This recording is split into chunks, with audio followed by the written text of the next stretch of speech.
Hello there, this is Dr. Yen, your Lib 1600 friendly instructor. This is going to be one of many Friday videos to get you prepared for the week to come. So a couple of housekeeping dates and things to keep in mind.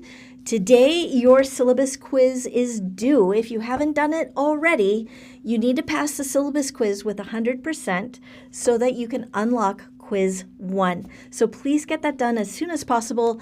The reason why we have this is because we want to make sure that you fully understand the expectations of this course. And so do Quiz 1, get it out of the way. You don't have to worry about it after that.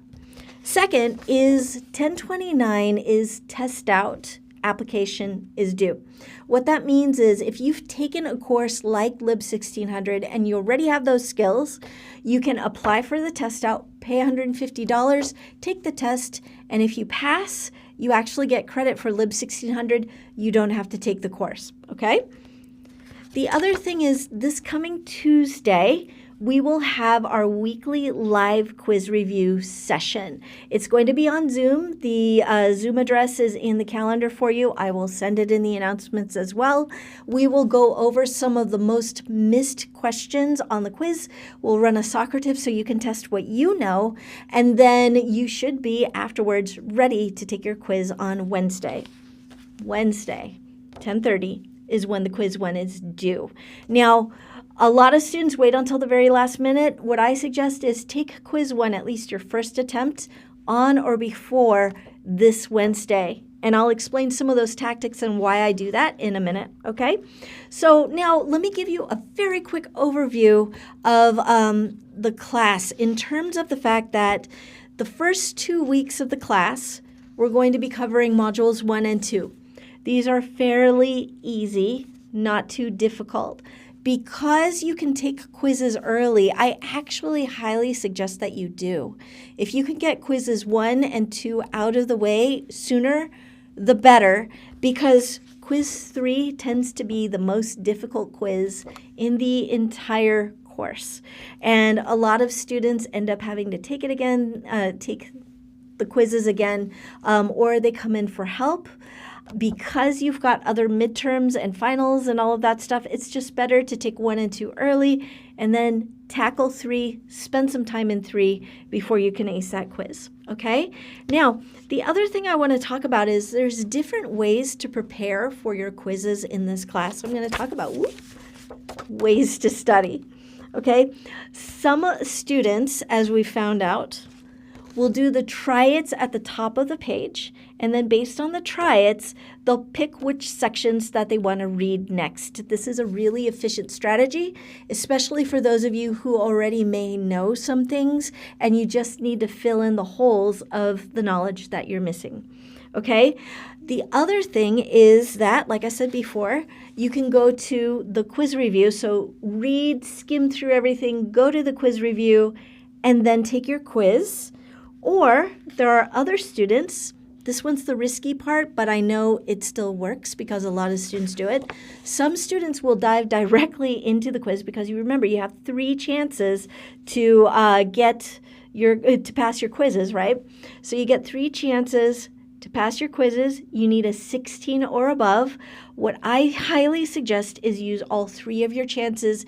Get straight 100% on each of them. That's 20 points per quiz because it sets you up really well for your final. So what a lot of students do is they do their first try early on, like as soon as possible.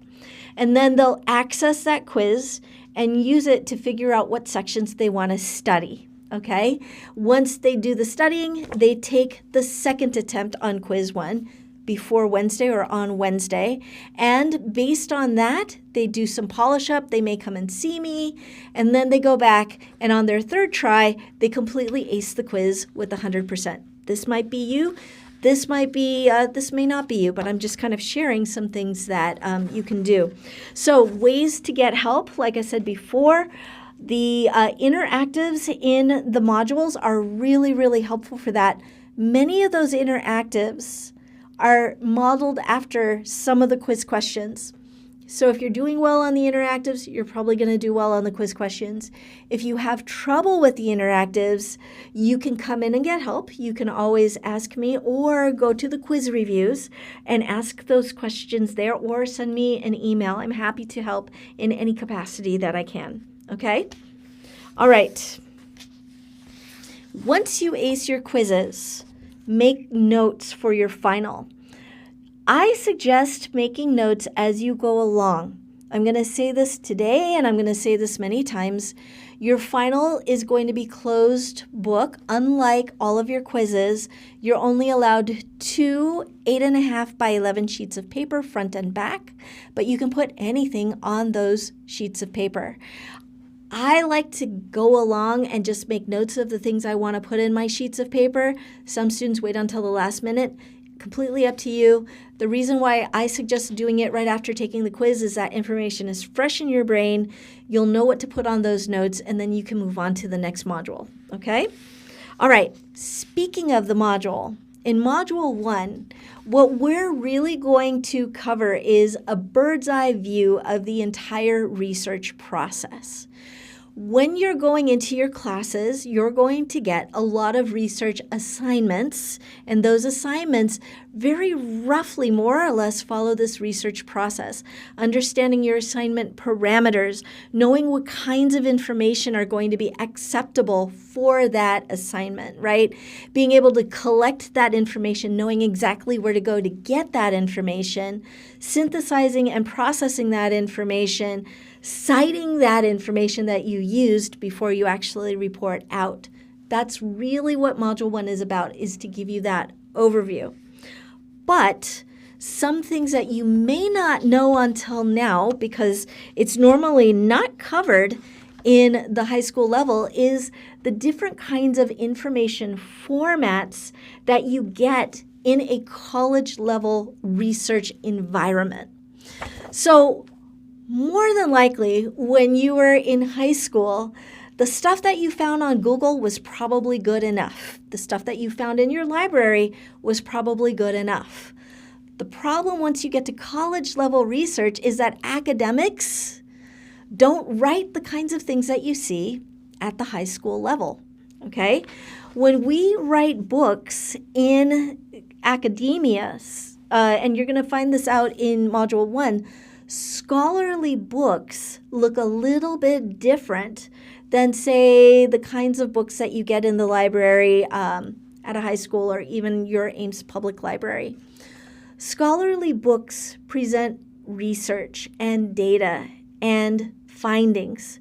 Now, I'm going to give you a little bit of background here. You're going to hear this over and over again because information sources is probably one of the hardest concepts for students to grasp.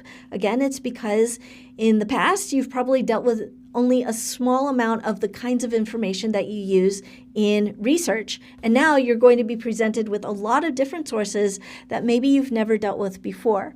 Scholarly books are one of them. And here's how scholarly books are written.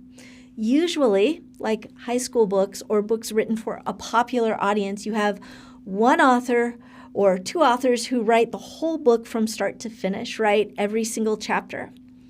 In scholarly books, it's about capturing the academic conversation around a research topic. So when I say capturing the academic conversation, what I'm saying is different researchers may approach a topic or a problem through a specific lens of how they see it or how they approach it or what they're interested in or what they're studying, okay? But when you get them all together, they kind of share these different perspectives and they have a conversation about the topic. Those conversations are how we learn more and how we further academic scholarship, how we further information and knowledge in the field. When a researcher decides to write a book capturing that academic conversation, what they're doing is they're trying to collect all the different people and their perspectives on that topic. So say your professor wants to capture the academic conversation behind, I don't know, AI in football, okay? they're not going to be the one that writes that book entirely. Instead, what they do is they send what's called a call for papers or a call for chapters. They send out to their academic community of people who are experts on that topic. And they invite them to write or share the research that they have about that perspective that they're studying. Those scholars then send in those chapters, and the one researcher reads all those chapters and decides if and where they belong in the book. So the book is actually a collection of different research articles and perspectives from multiple researchers about this topic, okay? Scholarly books are basically academic conversations. The reason why they're so useful to you is because when you're doing pre-searching, which you'll read about in Module 1, trying to get a feel for a topic before you yourself decide to dive into it, these books can kind of give you that perspective so that you're not kind of hunting all around Google trying to figure out what's happening. You can pull a book and get an idea just from the chapter, the table of contents, what that conversation might be about. That's one of the reasons why these scholarly books are written. Okay, now, you're probably really familiar with magazines, right?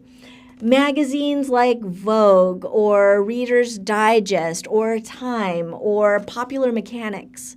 You've got a magazine, usually printed every month, and then in that magazine are stories and articles. Okay, scholarly journals are like the magazines in the academic world. So scholars will write stories or research articles, journal articles, in scholarly journals. The scholarly journal is like the magazine, Vogue or, Harper's Bazaar, right? The scholarly journal holds everything, but in that scholarly journal are smaller articles similar to a scholarly book where different contributors write about their research. Each one of those is a story or a journal article. Okay, now journal articles are probably going to be your bread and butter for your academic career here at ISU and maybe even beyond.